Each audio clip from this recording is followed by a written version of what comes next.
my own experience in writing, I've always wanted to write things when something meaningful has happened in my life, especially as I've got older. And part of my training in psychotherapy, we had to write a journal, and I had a huge resistance to this. It's like, it was, you have to write it. You don't go on a computer. It's this slow process.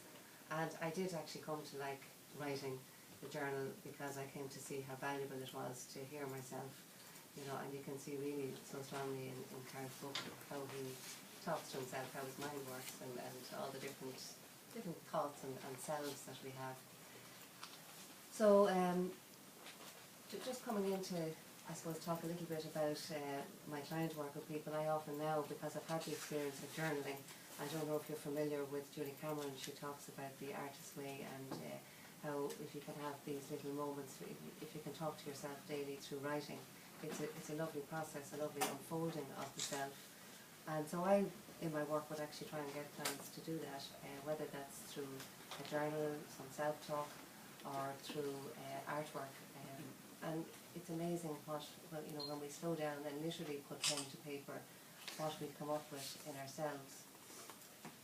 And in my own present life now, because of this love of writing and reading and sharing, I now find that I would write, just when very important things come up, I write a letter to my children every year for their birthdays.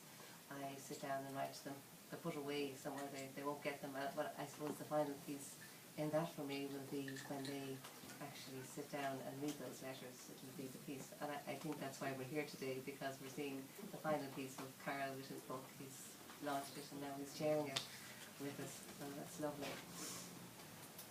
And I'm not going to stay too long talking. I'm just going to maybe finish with just a short little client case.